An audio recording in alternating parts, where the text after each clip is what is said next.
RSS प्रमुख मोहन भागवत ने आज द हिंदू मैनिफेस्टो नाम की किताब का विमोचन किया। दिल्ली में हुए इस कार्यक्रम में आरएसएस प्रमुख मोहन भागवत ने संबोधन भी दिया, जहां उन्होंने ये दोहराया कि अहिंसा हमारा धर्म है, लेकिन हिंसा करने वालों को सबक भी सिखाना जानते हैं। तो वहीं उन्होंने ये भी कहा कि भारत अपने पड़ोसियों को नुकसान नहीं पहुंचाता, लेकिन पड़ोसी अगर गलत हरकत पर उतर आए तो जवाब देता है। साथ ही उन्होंने कहा कि भारत एक शक्तिशाली देश है और ये दिखाने का वक्त आ गया है। इसके साथ ही मोहन भागवत ने किताब द हिंदू मैनिफेस्टो के बारे में भी जानकारी दी।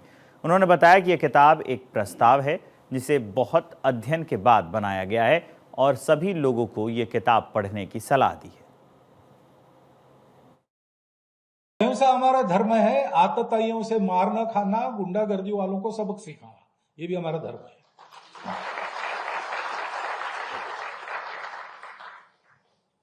अब पाश्चात्यों की जो विचार पद्धति उसमें दोनों एक साथ नहीं चल सकते, क्योंकि इन दोनों को बैलेंस करने वाला जो विचार है कि मैं लोगों में, मेरा शत्रु है फिर भी मैं देखूंगा अच्छा आदमी है कि खराब आदमी,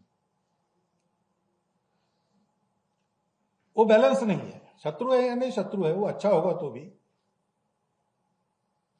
उसको पूरा मिटा दो। हमारे यहां वो अच्छा है कि नहीं इसको देखते हैं, और कुछ लोगों को थोड़ा दंड देके, कुछ लोगों को ज्यादा दंड देके, कुछ लोगों को दंड दिए बिना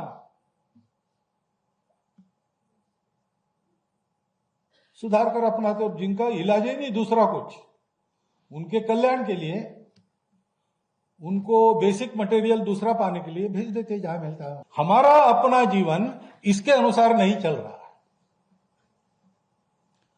दुनिया को उनको बहुत सिखाना है और सिखाने लायक हमारे पास बहुत है, लेकिन जो बहुत है वो आज हमारे आचरण में नहीं है।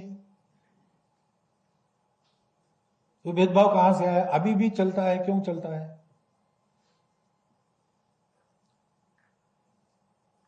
हमारे स्पष्ट उल्लेख है, अहिंसा ही हमारा स्वभाव है, हमारा मूल्य है अहिंसा। हमारी अहिंसा लोगों को बदलने के लिए, लोगों को अहिंसक बनाने के लिए है। तो कुछ लोग तो बन जाएंगे हमारा उदाहरण लेकर, लेकिन कुछ लोग नहीं बनेंगे, और इतने बगड़े रहेंगे कुछ भी करो वो नहीं होंगे और उपद्रव करेंगे दुनिया का। आपने बताया मुंबई में मैंने रावण का उल्लेख मैंने इसलिए का, मैंने कहा कि भाई हम तो किसी के दुश्मन नहीं है, द्वेष वगैरह हमारा स्वभाव नहीं है। तो रावण का भी जो वध हुआ वो रावण के अकल्याण के लिए नहीं हुआ, कल्याण के लिए हुआ।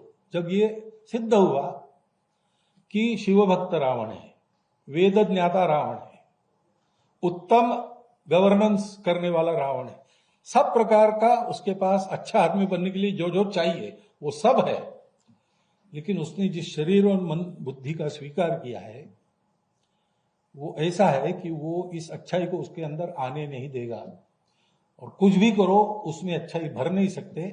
अब उसको अच्छा बनना है तो एक ही उपाय है, उस शरीर मन बुद्धि को समाप्त करके वो दूसरे शरीर और मन बुद्धि को लेकर आ जाए। तो भगवान ने उसका संहार किया। अब उस संहार को हिंसा नहीं कहते, वो अहिंसा ही है। अभी हम कभी भी अपने पड़ोसियों की कोई अपमान, कोई हानि नहीं करते, लेकिन ऐसा हम रहते हैं तो भी अगर कोई उतर आए बुराई पर, तो वहां पर अब दूसरा इलाज क्या है? राजा का कर्तव्य है प्रजा की रक्षा करना, राजा अपना कर्तव्य करेगा।